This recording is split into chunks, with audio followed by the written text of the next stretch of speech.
Hi, welcome to Business Influencers. I'm your host, Chris Salem. Welcome. If you were here for the first time, you found us here at the TALRadio platform. Also, you can find us on YouTube for our video portion of the show, including Spotify and Apple. So giving you different preferences and where you'd like to engage this content, because each and every week we bring in subject matter experts to share their words of wisdom and insights and personal experiences to help elevate you and your business in terms of influence to the next level. And again, if you are new to the show, again, welcome. We've been on the airwaves here now for almost 4 years. Hard to believe. We have well over 200 episodes under our belt with this show. And again, it's you, the listeners, that we do this for. And if there is any content you'd like to see on a future show, feel free to reach out to our team here at Christophersalem.com. We'd be more than happy to take that information and to see about featuring that content on a future episode here. Today's show is being brought to you today by Alumni Direct. Alumni Direct is a new social media community platform dedicated to bringing alumni together from all different generational types and an opportunity to meet new people for the first time. Now, it is a membership program, taking out all the noise out of social media. Again, you get to come in and generate genuine, authentic relationships with the people you choose to interact with. And as a member, you're also eligible to receive a wide array of different services that target professional and personal development that are not available to the general public. If you'd like some information about Alumni Direct, check them out at alumnidirect.com. That's alumnidirect.com. Well, we got a great show for you today. We're going to be talking about here today 10 skills for human flourishing and leadership impact. We're going to be here with Dr. Joe Marc Zagerman. Dr. Joe is a passionate college professor, corporate trainer, keynote speaker, and lifelong personal and professional growth advocate. Dr. Joe has spent years inspiring students and professionals to reach their full potential with a teaching style that blends humor, heart, and practical wisdom. Known for his commitment for making positive differences, he believes education is more than just a career. It's calling to empower others to thrive and flourish in every aspect of their lives. Outside the classroom and corporate training room, Dr. Joe is a self-proclaimed long-haired dashnude enthusiast and has been singing and enthusiastically playing guitar badly, which I doubt. I'm sure he's good since 1977. His unique ability to connect with audiences, whether through teaching, music, or humor, has earned him a reputation as a relatable, engaging, and unforgettable speaker. Driven by a deep sense of purpose, Dr. Joe is dedicated to helping others discover their full potential, embrace their strengths, and create meaningful, lasting change. And without further ado, we welcome Dr. Joe Zagerman to the show. Dr. Joe, how are you doing today? I'm doing great, Chris. Thank you so much for having me on the show. I really appreciate it. Yes, we are so excited to have you here. And we love these types of titles about anything around, human development, people development, leadership impact. Leadership is not a title. It's a role. It's a responsibility. It's being the example and being a resource for others. We would love, before we dive into the 10 skills that you're going to be sharing with us here today, if you could give us a little bit of maybe a background about you and, what led you up to this area and just being, advocating education around these particular areas. Well, that's a very good question. I am blessed far more than I deserve.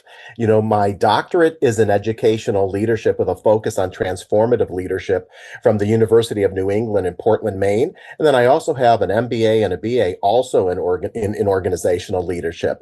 But I've spent 32 years in corporate training and development. So I've worked with hundreds of learners over the years. And also, I've been a college professor for 25 years. I currently lead an undergraduate business program at Harrisburg University, which is a top STEM school. And I just love making a positive difference in the lives of my students. And it's all about human flourishing. I love that. And I love the word flourishing. And, it's ironic that, there was that word, when I hear it, flourishing, it's like always that you're rising, like you're developing, it's progress over perfection. And And again, it's continuous improvement. That's kind of comes to mind when I hear that word. Can you talk about, human flourishing, and then Sure. maybe share with us, if you like, about the 10 skills? I would be glad to. Well, first of all, when we speak about human flourishing, you're right. It's about cultivating, it's about growing, it's about elevating, and it's beyond just survival, it's about thriving. And I like to align human flourishing to finding what lies beyond your best. And as a college professor, we read a lot of different stuff. Martin Seligman is really one of the premier names really behind this concept of human flourishing. He's into positive psychology, and the PERMA model, which is a 5-step model, is as follows. The first, the P in the PERMA model, stands for positive emotion, and that's one way to really develop positive emotion is through gratitude. I started the show by saying I'm blessed far more than I deserve. Gratitude is so critical for individuals, for business leaders, for entrepreneurs, for anyone, because gratitude sort of rewires your brain. And every day I start my morning and I write 3 things I am grateful for. And it's not just I'm grateful for my wife or I'm grateful for my pets, but I also put because. And by loading yourself up with this positive mindset, it has a tremendous impact on how you approach life and has a tremendous impact on your human flourishing. And if I may, I'd like to build upon that model. Yes, So please do. the P, as we said, stands for positive, emotions. And then we get to the E in the PERMA model, which is about engagement. And when I think about engagement, that is being all in. I am devoting, I'm not worrying about anything else here. I am all in. And then we get to the next cornerstone of PERMA, which is all about relationships. And relationships are critical keys to success in business, to success in leadership, to success as a college professor. And one of the things that I have found is really critical for building and developing positive relationships is active listening. I don't believe technology is good or bad. I think it's how we use technology Yeah. makes it good or bad. But I challenge anyone: the next time you go out you go out to dinner with a loved one, a spouse, a family member, a friend, look around the restaurant. People aren't talking to each other. They're looking at their phones. They're not doing anything. The highest form of respect that you can give someone is active listening. So that's really all about relationships. We get to meaning, which is the M in the PERMA model, and that's about purpose. Yeah. How I really talk about purpose, I didn't talk about some of the places that I've worked, but I worked for Franklin Covey before it was Franklin Oh, Covey, yes. the time management company.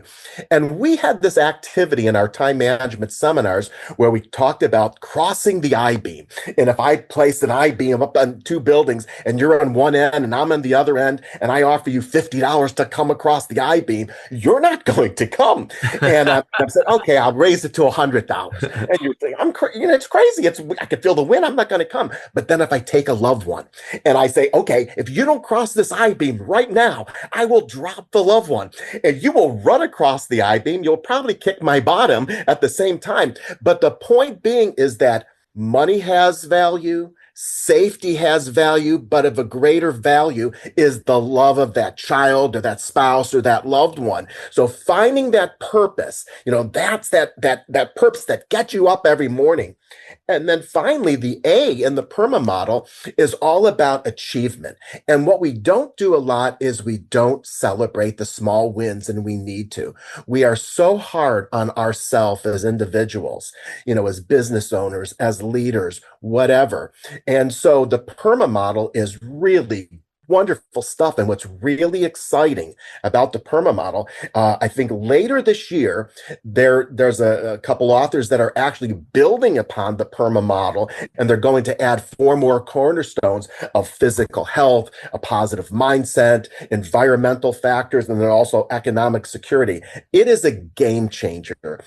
Human flourishing, if you keep this in alignment, you can achieve. Everybody has the power of queens and kings on their wings. Everybody can go ahead and fly. I love it. I love it.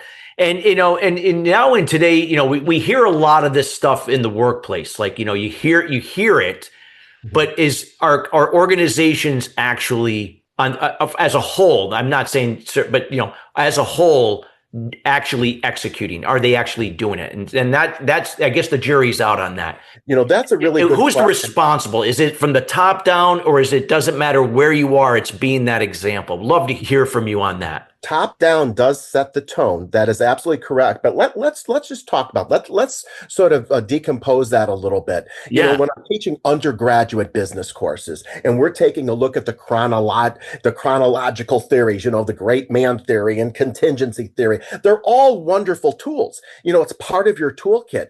But what I'm seeing a paradigm shift Yeah. in leadership, and specifically, the traditional companies are about control and command, and where you see the paradigm shift is into collaboration. Companies in the past realize, and once again, businesses are in business to make money, but you can't just have the focus on profit. You really Yes. want to be the paradigm shift is on being purpose driven. Self-interest is what the old paradigm was, the old shift.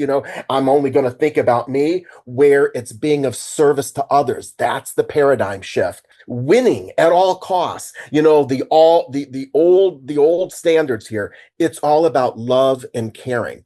And then finally, information restricted versus information shared. The old models where I'll control information, I'm not going to share too much, but now we see this new paradigm where information is shared. Yeah.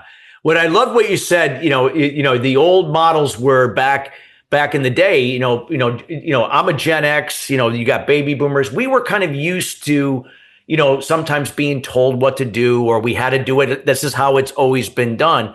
But the younger generations, they don't operate that way. And companies are only going to be as good as their people. Now, some might say, well, technology has changed that. Well, on some levels, but is it going to replace people? I don't think so. And if people aren't sticking around with those old ways of doing things, well, guess what? Those profits that we were going after, they go out the door because we got no one to execute on it.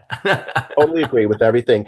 And I was I've had wonderful parents. My parents are both gone, but my dad was one of the famous Jewish bakers in the Detroit area.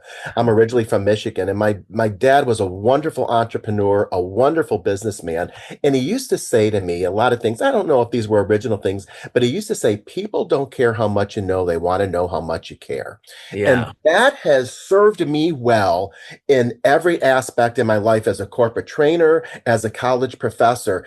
Think about it in business.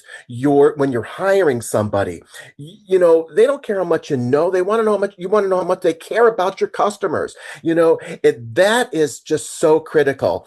And if I may, I'd love to share the first tip, and these are in no particular order. Yes, please do.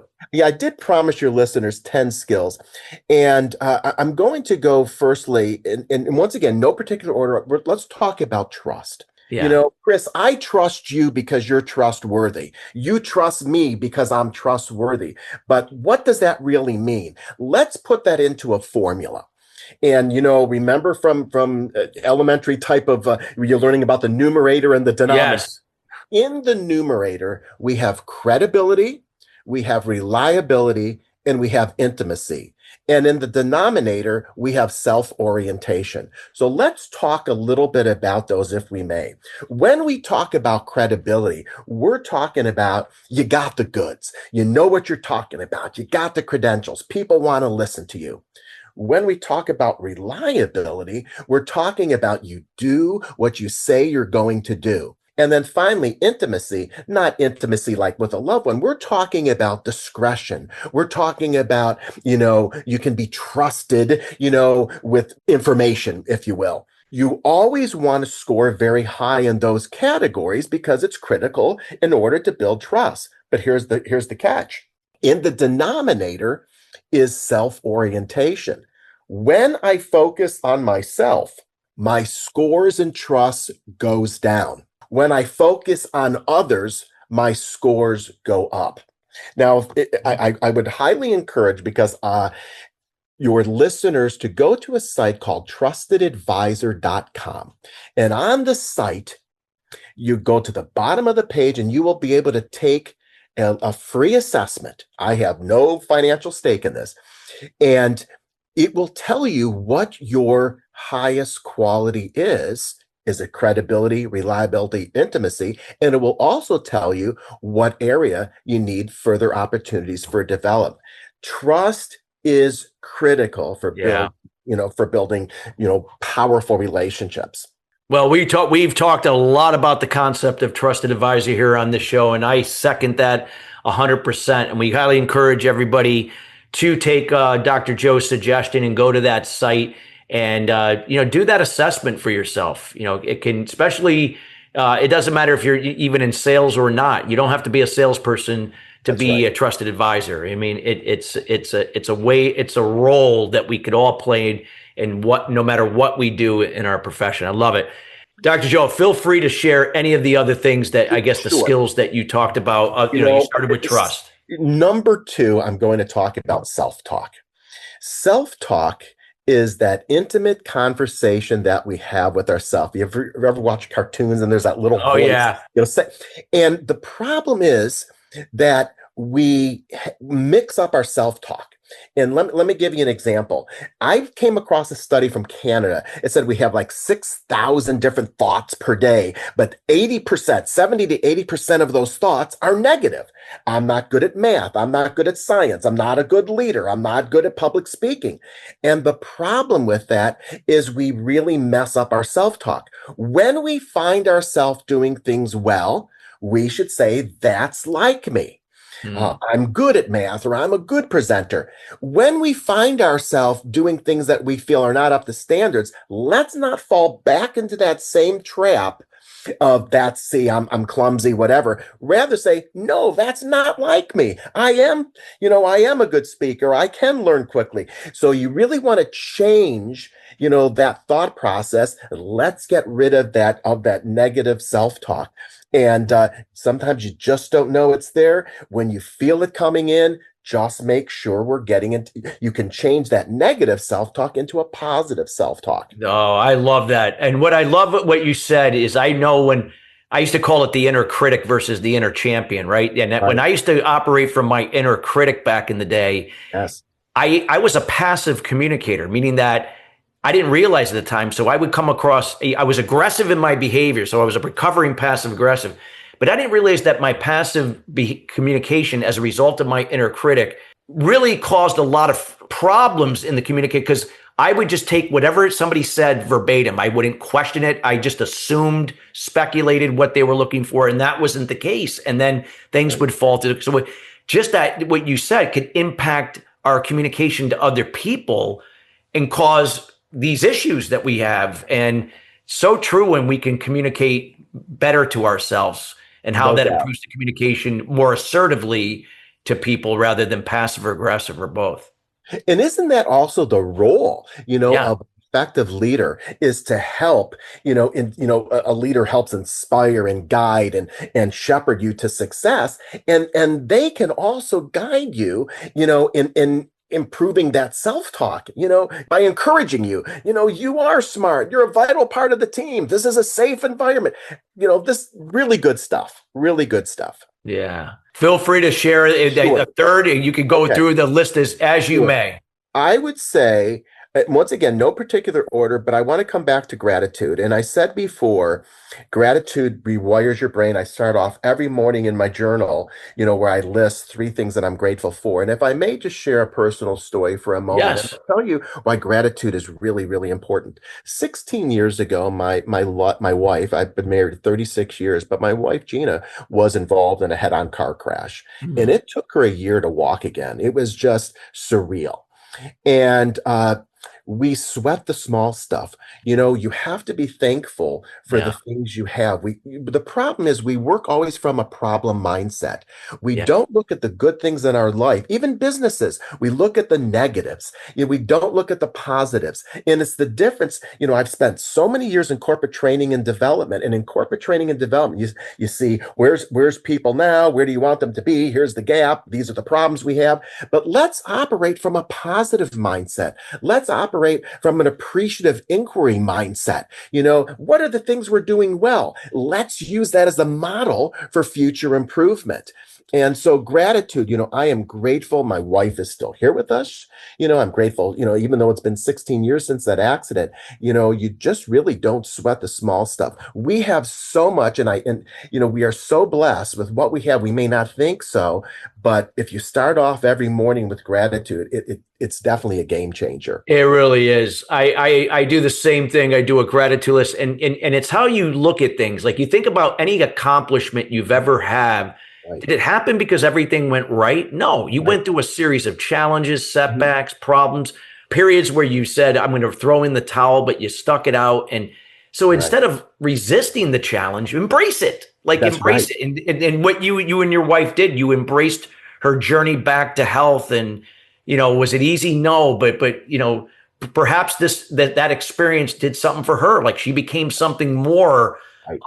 as a result. And then we can look back and say, wow, maybe there was a meaning for that, Agreed. for whatever reason. Totally agree. Yeah. I mentioned before, one of the other points, people don't care how much you know, they want to know how much you care. Yeah. I'll just reiterate that. That has served me so well in any role that I've ever had. Yeah. And people know if you're the real deal or if you're BSing, they Oh, just yes. do, and if I may say for a moment, what are some of the things that you could do to show people you care? I'm looking at you. I'm not playing with my phone. I'm looking at you. Active listening is such a critical, and maybe even some respects, a lost skill. Please share more into this. I love active listening, and I know the listeners. Please enlighten us with more, not just listening to hear. It's so much more than that. It is. See, we're such in a hurry to process what we're going to say next. And I challenge somebody just to have a 3-minute conversation with somebody else. And for 3 minutes, you are focused and on listening. You're listening to them. You're nodding your head. And at the end of 3 minutes, you have to repeat back what they said to you. And you'll have the racing thoughts. It's a hard, Yeah. I do that with my students. I do that in my corporate training. It's a very difficult thing to do, to really concentrate, on listening to somebody. And so active listening to me, is one of the highest forms of respect that you can give someone. It really is. You respect the speaker. I agree 100%. And like you said, when you active listening, people feel related to, and more likely it builds rapport and eventually trust, and then eventually respect. And that's what builds relationships. Right. Yeah. My mom's name was Rose, so we'll use Rose as the next point here, and it's the fragrance of the rose lingers on the hand of the giver. I believe that's an ancient Chinese proverb, but it's really about altruistic egotism. When you take care of the needs of others, it takes care of you. The fragrance of the rose lingers on the hand of the giver. I know when you and I spoke about a month ago, and I said, I'm not worthy. You're doing, it was with clean motives. I wanted to share that. I wanted to put that out there. And when you do that to folks, the fragrance of the rose lingers on the hand of the giver. It can be something so small in the workplace. You did a great job on that project, or thank you so much for dealing with that customer. It could be something very simple. Absolutely. It's something we just take for granted every day, like just a simple compliment, not just a compliment, where credit's due, and it can make a world of difference in someone being engaged, opening up to you, and stepping up more in their role and what they're doing. That's right. That's right. Yeah. I would be remiss, because I am an educator, if I didn't say the next point is invest in your own personal capital. Now, and you could do that many different ways. You can take a college course. There's so many, MOOCs, massive online open courseware from, Coursera and Udemy and edX and LinkedIn Learning, always learning, even micro credentials. There's always, you always want to just continue to we would say at Franklin Covey, sharpen the saw. You just want to continue to grow and learn. And one good habit to get into today, or to get into starting today, is read 10 pages a day of a book. 10 pages a day. Oh my God. What happens is over time, you read all these books. Oh, you just took one of my habits, and one of my daily I read a chapter or two out of a book every morning. And it's so true, like how you could go through a book, like, maybe it depends on the size of the book, of course, but like maybe even like a week and a half, like you could. That's right. Yeah. That's true. Yeah. And I'll take us to the next step, and that would be character. And character is really character is the ability to carry out a worthy decision once the emotion of that decision has passed. A lot of times we're really energized. We hear something, but we don't do anything with it. We don't implement an idea. Say, oh, that was interesting. That was fun, but I'm now going to go back to my old ways. So character is the ability to carry out a worthy decision once the emotion of that decision has passed. After people listen to this podcast, after, take one idea, just don't let it go away. Take one idea and implement it. Let us know how it worked for you. Critical stuff. Wow, I love it. This is some powerful information.